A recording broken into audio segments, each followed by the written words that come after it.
गेहूं की फसल 70 से 90 दिन की हो चुकी है और इस समय आपने गलत खाद दे दी, तो दाना देखने में तो ठीक लगेगा, लेकिन वजन में आपको पूरा धोखा मिलेगा। क्योंकि 70 से 90 दिन की गेहूं में किसान सबसे बड़ी गलती यही करता है, वो अभी भी नाइट्रोजन के पीछे भागता रहता है। पत्ता और ज्यादा हरा चाहिए, फसल और ज्यादा चमकदार चाहिए, लेकिन सच्चाई ये है कि गोब अवस्था में पौधों को नाइट्रोजन नहीं बल्कि दाने भरने की सबसे ज्यादा जरूरत होती है। इस समय पौधा नई पत्ती बनाने से ज्यादा दाने में खाना भरने पर ध्यान देता है, और दाने में सही तरीके से खाना भरने के लिए 2 पोषक तत्व सबसे ज्यादा जरूरी होते हैं। पहला है पोटाश और दूसरा है सल्फर। पोटाश का काम पत्तों में बना खाना दाने तक पहुंचाना होता है, मतलब पोटाश दाने तक खाना पहुंचाने वाला रास्ता साफ करता है। ये खाने की ढुलाई को तेज करता है। अगर पोटाश की कमी हो जाए तो खाना पत्तों में ही अटका रह जाता है। बाहर से पत्ता पूरा हरा दिखता है,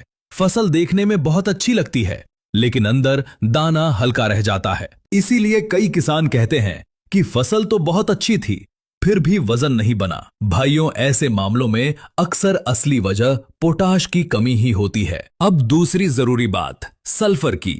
सल्फर दाने के अंदर प्रोटीन बनाने में सबसे अहम भूमिका निभाता है और नाइट्रोजन को सही तरीके से काम में लाने में मदद करता है। अगर सल्फर कम हो तो खेत में नाइट्रोजन होने के बाद भी दाना कमजोर रह जाता है। सल्फर की कमी में दाना देखने में बड़ा तो लगता है, लेकिन अंदर से खोखला होता है, और यही कारण है कि कटाई के समय वजन कम निकलता है। तो भाइयों, पोटाश और सल्फर एक दूसरे के बिना पूरा काम नहीं करते। पोटाश दाने तक खाना पहुंचाता है और सल्फर उस खाने से दाने को मजबूत बनाता है। अगर दोनों में से कोई एक भी कमी में है तो दाना कभी भारी नहीं बन सकता। इसलिए गोब अवस्था में अकेली नाइट्रोजन बिल्कुल काम की नहीं है। इस समय संतुलित पोषण ही सबसे बड़ा मंत्र है। भाइयों, अब आखिरी बात ध्यान से सुनिए। गोब अवस्था में खाद का मतलब पौधे को दौड़ाना नहीं होता, बल्कि दाने को भरना होता है। अगर आपने इस समय पोटाश और सल्फर का सही संतुलन समझ लिया